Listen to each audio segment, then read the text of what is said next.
você chegou até esse vídeo, certamente você já viu algum outro sobre a gente falando dos momentos culturais ou algum post que a gente faz outras sugestões. A gente adora. Só que hoje a gente resolveu trazer uma coisa mais prática e compartilhar com vocês como que a gente faz nos atendimentos, aborda todos os filmes, séries e livros que a gente passa para os pacientes. Eu sou a Beatriz Schmidt.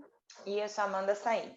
E esse é o Descomplicólogas, o canal que vai descomplicar o atendimento de casais e famílias. Bom, a gente já mencionou, né? A Bia já falou do tempo aí que a gente já tem comentado sobre isso, mas a gente resolveu tentar trazer uma perspectiva mais prática para vocês aproveitarem alguns exemplos concretos mesmo de como que a gente pode utilizar essa ferramenta, né? Então a gente vai citar alguns filmes em específico, alguns deles a gente até já, né, já falou com mais detalhes em outros vídeos, mas de toda forma é importante a gente pensar.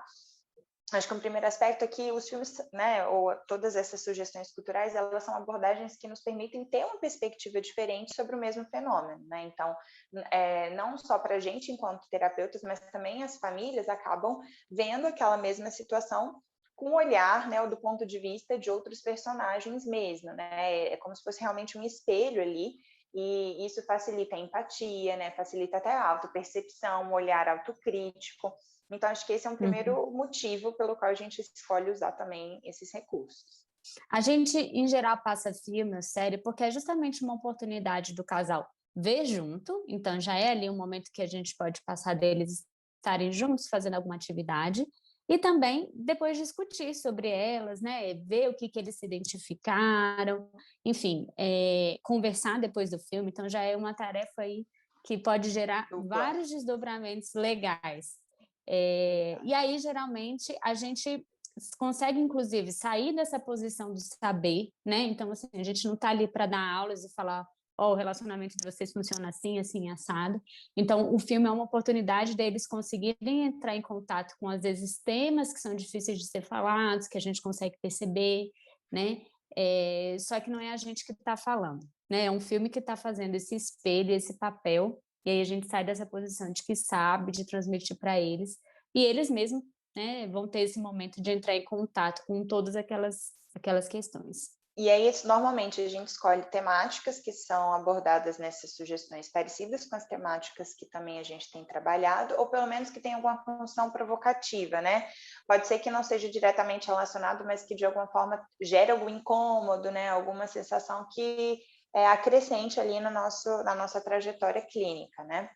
E a gente tenta sempre fazer perguntas, né, muito abertas de início, para que realmente eles possam elaborar, né, e aí eu acho que vale a pena até voltar, né, nos episódios que a gente falou sobre o tipo de perguntas, né, porque assim a gente consegue que eles, né, mostrem para a gente de forma bem ampla o que compreenderam, e às vezes as respostas são bem diferentes até do objetivo que a gente pensou inicialmente, mas isso é muito rico. Sim, exatamente. Então a gente pode perguntar para eles, por exemplo, por que que vocês acham que a gente passou esse filme para vocês? Ou de repente, como que foi assistir juntos esse filme? Enfim, são perguntas bem abertas e aí a gente espera o que que eles vão trazer. Pode acontecer, muitas vezes, de a gente passar um filme, achar que vai ser ótimo, e às vezes eles falarem que não se identificaram com nada. E tudo bem. E aí vale a gente pensar se era o momento certo para a gente ter passado aquele filme. Às vezes, de fato, tem a ver, mas não era o momento adequado Uhum. para ter passado. A gente, quanto terapeuta, sabe, né?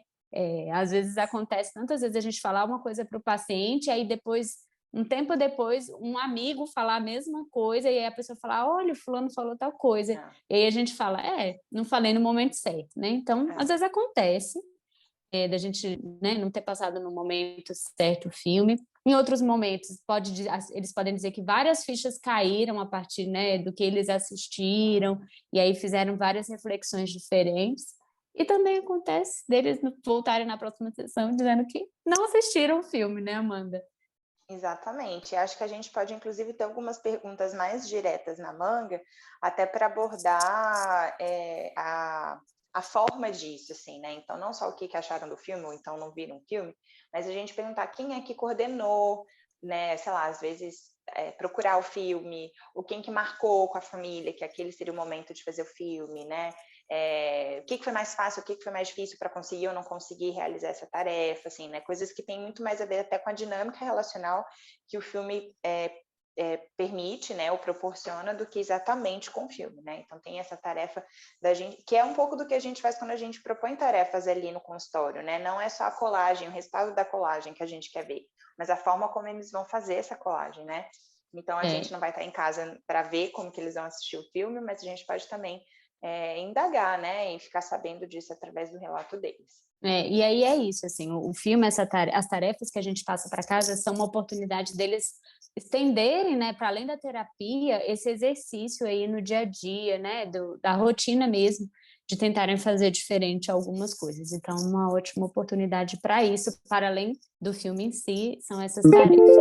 Então, a gente vai trazer aqui para vocês alguns exemplos de filmes e de temática que eles abordam, para vocês terem algumas ideias de como que vocês podem trabalhar com eles no consultório.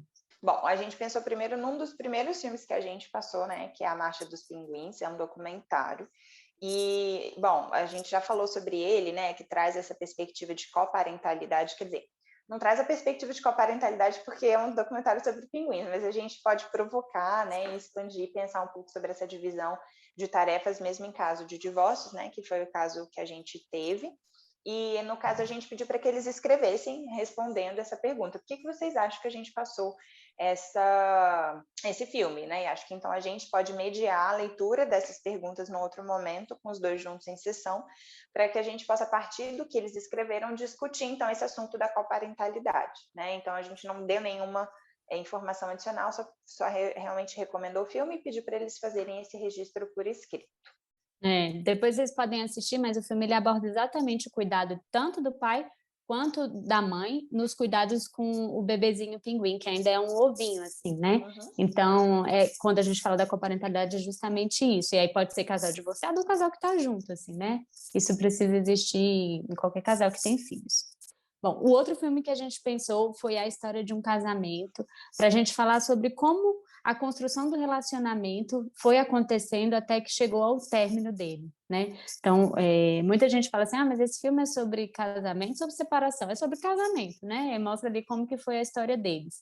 Então, a gente pode até, por exemplo, reproduzir a cena inicial do filme, né? Em que eles dois também compartilham o que eles escreveram a respeito de como que eles se conheceram. É uma tarefa legal, inclusive, para a gente fazer ali no consultório. E trazer o que eles entendem ali daquele filme, né? Esse questionamento do que eles entenderam, o que pegou ali em cada um do filme, né?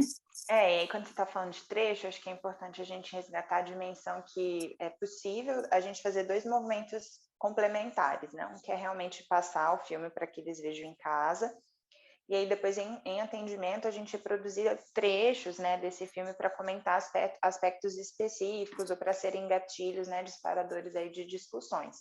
Agora talvez até tenha uma facilidade, né, do recurso aí de compartilhar a tela, a gente não vai precisar levar para o setting terapêutico ali concreto, mas essa perspectiva dos trechos pode ser mais interessante se eles já conhecerem do que se trata, né?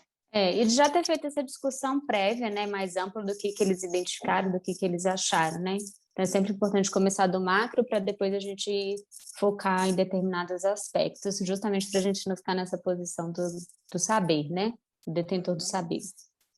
Bom, a gente também passou outro recentemente, né? Que é Minha Mãe é uma Peça 2, eu acho. Foi o 2D. Foi o 3, né? Não O sei, acho que foi 3, o o 3. último, né? Que é sobre ninho vazio, né? Então, acho que esse é um exercício que a gente pode passar, inclusive, para famílias em que as pessoas, né, os jovens adultos, já não estão mais em casa, né?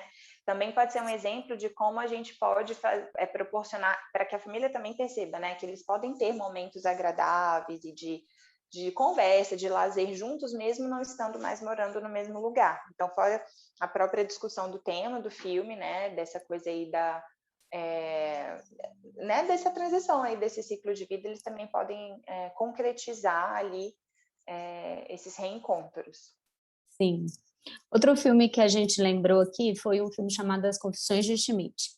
Esse filme é legal, inclusive para passar e para lembrar que a gente não precisa passar exatamente um filme que tem a ver que a pessoa é a protagonista da história, mas que talvez ela esteja vivendo aquela situação na família dela, né? Então, por exemplo, às vezes um casal que é jovem, mas tem pais mais velhos, que está passando pelo estágio tardio da vida, né? Então, Porque nesse filme, inclusive, o protagonista é uma pessoa mais velha, né, que passa ali por um momento de aposentadoria, de morte, e aí mostra um pouco do relacionamento dele ali com os filhos, né? Então, assim, o protagonista é ele, né? Mas a gente pode trazer também nessa perspectiva de sensibilizar, às vezes, aquele jovem casal para a demanda que os pais podem estar tendo, que esteja interferindo na relação deles, né? Então, isso também é outra possibilidade, né, Amanda? Uhum. Que nesse sentido mais provocativo, que eu acho que tem a ver com esse outro exemplo que a gente pensou falar sobre o filme Para Sempre Alice, né? Para Sempre Alice. Então, talvez é isso, exista alguém adoecido na família, talvez com uma condição até diferente da do filme, não precisa ser a mesma, né? O mesmo tipo de adoecimento, mas talvez a gente consiga, né, fazer com que eles se coloquem no lugar da própria Alice ou dos próprios familiares, né, de uma forma muito mais empática do que até às vezes eles fazem com eles mesmos, assim, né? Então a gente pode pensar, por exemplo, discutir quais os prejuízos que ela teve, né? Como que ela deve ter ficado, quais foram os principais desafios, o que eles teriam feito diferente, né? Quais caminhos alternativos do que os caminhos que foram abordados no filme, né? E às vezes até eles conseguem ter uma percepção de que, nossa, existem situações que poderiam até ser mais graves ou mais difíceis, o que a gente está passando ainda é difícil, mas aí a gente ainda pode ajustar, né? Então, não necessariamente é um adoecimento cognitivo, de perdas assim de funções, mas pode também ajudá-los a pensar em outros tipos de dinâmica assim, de adoecimento, né? É. Enfim, são muitos filmes que têm várias abordagens diferentes. O principal, né, o mais importante, é mesmo que você já tenha visto o filme antes de passar de novo, sempre vale a pena rever um pouquinho, que sejam alguns trechos para vocês antes de passarem, para vocês saberem exatamente do que vocês estão fazendo, né? Então, fazer essa reflexão vale muito a pena. A gente tem vários vídeos aí sobre momentos culturais que a gente traz uma análise super aprofundada de cada filme desses, né? Com esse pensamento da teoria sistêmica. Então, vale a pena vocês voltarem a algum que vocês tenham interesse para poder entender, né, toda essa análise do filme, né, fazer essa análise para vocês poderem passar. Isso é super importante. É isso aí. Espero que vocês tenham gostado, que vocês consigam, inclusive, colocar em prática. Depois voltem para contar para a gente. Tchau, tchau.